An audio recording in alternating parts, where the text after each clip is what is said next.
Assalamualaikum warahmatullahi wabarakatuh. Kembali lagi di BBOH, bisnis bareng orang hebat. Tapi kali ini ya di episode ini pasti teman-teman akan merasa kok nuansanya beda ya. Pasti begitu kan? Karena saya kedatangan seseorang yang spesial kali ini. Orang hebat yang saya kenal sudah berapa tahun ya? Di atas 10 tahun, kayaknya sih kalau nggak salah lebih dari 12 tahun ya. Nah orang ini adalah orang yang tadinya boleh kita bilang dari zero to hero ya. Karena ini tidak punya pendidikan tentang bahasa Indonesia tapi kemudian sangat fasih dalam bahasa Indonesia ya. Nah kita mau berkenalan dan tidak saja sekedar kenalan tapi kita kepingin tahu ya backgroundnya sampai dengan hari ini seperti apa. Dan hadir kali ini di studio kita ada yang namanya Bapak Ala El Kasas ya. Assalamualaikum Pak Ala. Oh, Nah Pak Ala apa kabarnya? baik, alhamdulillah. Nah pasti teman-teman melihat nih ya kok bahasa Indonesianya lancar. Pak Ala nih aslinya dari mana nih? Boleh memperkenalkan diri? Saya dari Mesir. Oh aslinya Mesir. Kalau orang kita ngomong Mesir teringatnya apa? Sphinx. Terus piramid. Yang ketiga Firaun. Ya. Itu ya kan. Yang ada di dalam benak kita seperti itu. Tapi ada kisah sukses Pak Ala ya. Yang saya kenal dari 12-13 tahun yang lalu. Perjalanannya sampai sekarang ini bukanlah perjalanan yang mudah. Tapi sesuatu yang bisa kita pelajari dari Pak Ala. Ya, banyak hal yang boleh dikatakan positif, hal-hal positif yang bisa kita dapatkan dari Pak Ala ya. Nah, kita ngobrol-ngobrol sebentar ya, teman-teman. Pak Ala, saya katakan tadi saya kenal Pak Ala dari 12-13 Dari tahun. 2012. Oke, berarti sudah hampir 13 13 tahun lah tahun. ya. Nah, Pak Ala itu dulunya sekolahnya bukan jurusan bahasa Indonesia ya? Saya dulu sekolah pariwisata bahasa Rusia. Nah, coba bahasa Rusia tapi nyangkutnya di Indonesia ya, Pak? Iya, Nah, subhanallah. ceritanya gimana tuh? Ya, kalau nggak salah dulu katanya mulainya dari staf di toko minyak wangi ya, di Kairo ya? Saya dulu kuliah pariwisata bahasa Rusia. Mm-mm. Oleh karena ada masalah wisatawan Rusia gak akan ke Mesir lagi. Saya cari tahu bahasa yang orang gak bisa pakai, ketemu bahasa Indonesia. Oke, ketemunya bahasa Indonesia. Saya ingat di tahun 2012-2013, Pak Ala itu adalah salah satu dari guide bahasa Indonesia yang terbaik di Mesir saat itu. Dan saat itu kalau nggak salah baru ada 3 orang kalau nggak Iya. salah ya gitu. Nah ceritanya gimana kok bisa belajar bahasa Indonesia sedangkan pendidikannya malah sastra Rusia gitu. Ya, oleh karena tadi saya bilang gak ada wisatawan Rusia lagi ke Mesir, saya cari bahasa Rusia. Bahasa Indonesia, Ya, maaf. Saya belajar sama mahasiswa Indonesia yang tinggal di Kairo. Saya bayar sendiri, mandiri sendiri. Oh. Oleh karena saya mau lebih cepat belajar, saya magang di toko papirus, toko parfum, biar saya bisa komunikasi terus sama wisatawan Indonesia. Wah. Makanya ini membantu saya bisa dalam hanya 6 bulan. Wah, 6 Saya bisa bulan jadi lancar bahasa jadi lancar Indonesianya. bahasa Indonesia. Wow, luar biasa banget ya. Nah, makanya juga buat teman-teman nih yang lagi menghadapi banyak kesulitan ya, jangan pernah menyerah. Nyatanya Pak Ala dulu belajarnya bahasa Rusia di industri pariwisata, begitu kebentur terlihat bahwa wah ini nggak akan ada lagi nih. Kayaknya pariwisatanya untuk turis-turis Rusia makin hari makin berkurang. Jadi harus langsung cepet nih ya cari peluang apa. Ternyata peluangnya ada di bahasa Indonesia. Nah tapi kan berbeda jauh dari bahasa Rusia ke bahasa Indonesia. Coba belajarnya dari sekitarnya cari mahasiswa Indonesia yang ada di Kairo. Magang di toko papirus. Papirus itu apa? Nanti dijelaskan. Toko minyak wangi di Kairo hanya dalam waktu 6 bulan teman-teman sudah bisa menguasai bahasa Indonesia. Itu kan hal yang luar biasa. Jadi nggak boleh menyerah. Begitu ada kebentur sesuatu pasti ada caranya, ada jalannya. Nah habis dari itu dari toko minyak wangi Pak Ala? Saya sambil kerja Sambil belajar saya kerja buat bayar kuliah sendiri. Oke. Hampir 2 tahun saya magang di Papyrus, di Barfum. Habis itu saya wamil.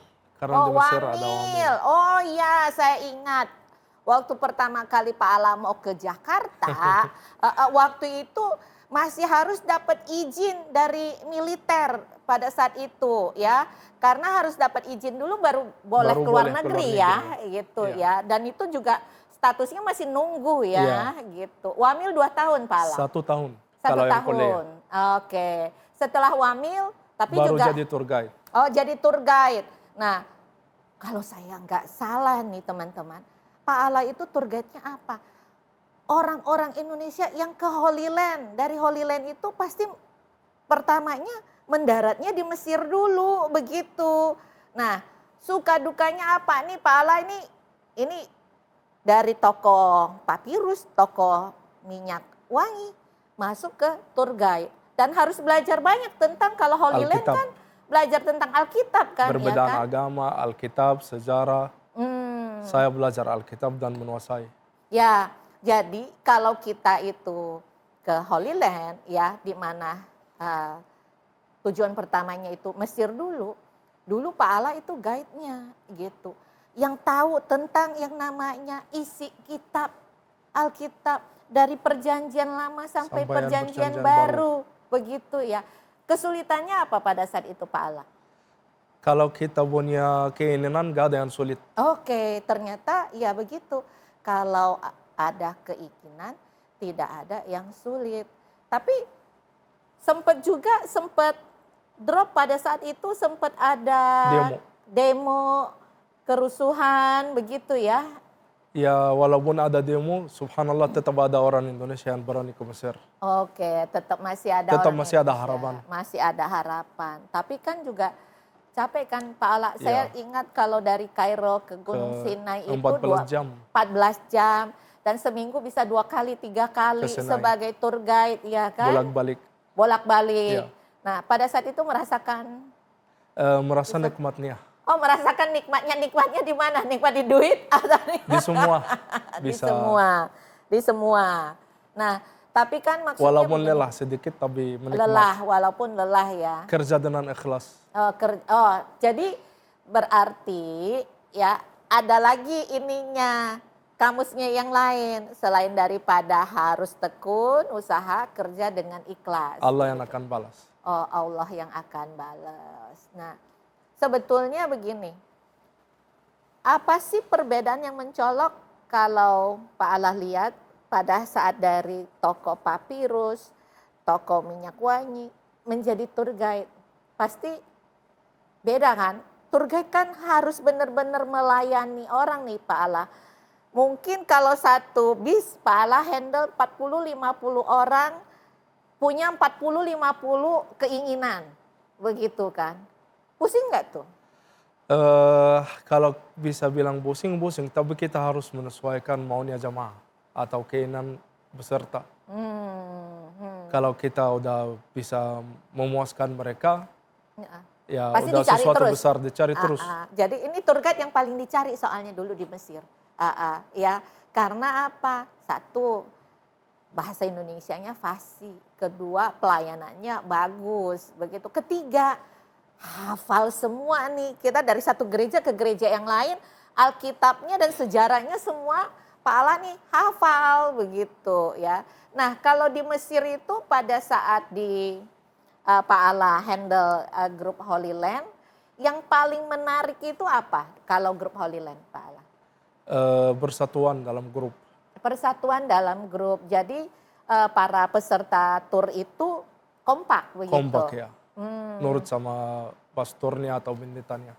Oke, jadi orang-orangnya rata-rata manut begitu ya. Itu.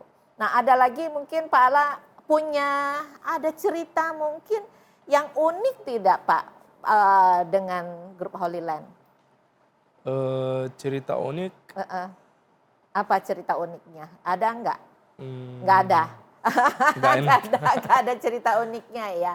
Oke, nah kita juga kepingin tahu nih, kan dari tour guide Holy Land. Terus sekarang ini Pak Allah kan dikenal sebagai boleh dibilang vendor ya pedagang besar yang sebetulnya kalau di industri pariwisata ada namanya LA, Land Arrangement.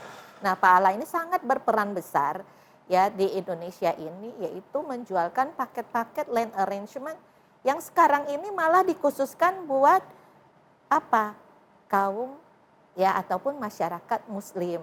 Nah, perbedaannya apa Pak Allah nanti soal dari Holy Land, mungkin rute perjalanannya sampai dengan yang namanya, kalau nggak salah namanya Bumi Para Nabi Bumi Para ya. Nabi. Ada paket travel atau tour namanya paket jelajah Bumi Para Nabi. Tapi sebelumnya, sebelum kita ke Pak Allah, pasti Pak Allah akan cerita banyak. Kalau ini bidangnya Pak Allah, ya kan, pasti banyak yang bisa diceritakan dan teman-teman pasti akan jadi kayaknya kepengen nih ke sana gitu. Nah, kita break dulu ya sebelumnya.